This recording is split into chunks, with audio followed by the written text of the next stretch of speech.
એક સમજદાર મગજ કોને કહેવાય ખબર છે? જે કશી વસ્તુને વિચારે વગર બોલે ના. એટલે આજકાલ લોકો તો વિચાર વગર ગમે તે બોલે છે. હા, એ જ તકલીફ છે કે કોઈ વિચારતું નથી. એકચ્યુઅલી તમે કેટલી વખતે અમુક વસ્તુ બોલો છો ને જે તમને ખબર નથી હોતી, તો લોકોને તમે મિસગાઈડ કરો છો. ઓકે. એટલે કોઈ પણ વસ્તુ તમે જો સમજદાર માણસ હોય ને, એ શું કરશે કે પહેલાં કોઈની વાત હશે ને તો સાંભળશે, એને મગજમાં વિચારશે અને પછી એનો રિપ્લાય આપશે. કેટલી વખત ગુસ્સાની અંદર આપણે બોલી દેતા હોય છે કે ગુસ્સો આવે ને તો ફ્લેક્શન ઓફ સેકન્ડમાં જેવું તેવું બોલી દેતા હોય છે, અને ઓલવેઝ તમે રિગ્રેટ કરતા હોય છે વાતને કે આ વસ્તુ નથી બોલવા જેવી ને મારથી બોલાઈ ગઈ.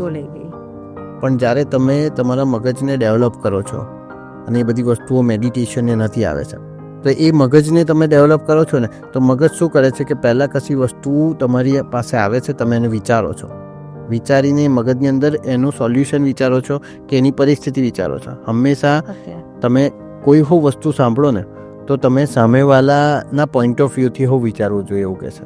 એટલે વિચારવું જોઈએ, વિચાર્યા વગર તો બોલવું. તમે એના પોઈન્ટ ઓફ વ્યૂથી વિચારો કે એ કેમ આવું કરે છે, અને પછી એ વિચારીને તમે કરશો ને. ગુસ્સો આવે ને તો એક જ વસ્તુ કરવાની, 2 મિનિટ માટે મૌન થઈ જવાનું, કશું બોલવાનું નહીં. 2 મિનિટ માટે શાંતિથી બેસી જવાનું, મગજને થોડો ટાઈમ આપવાનો, અને એ ટાઈમ આપ્યા પછી તમે જે રિપ્લાય આપશો ને એ ઓલવેઝ તમારો સાચો રિપ્લાય હશે અને સારો રિપ્લાય હશે. એટલે વિચાર્યા વગર બોલવું જ ના જોઈએ. વિચારે વગર નહીં બોલવાનું, વિચારે વગર કોઈ પણ જવાબ આપવો જોઈએ નહીં. Okay, right.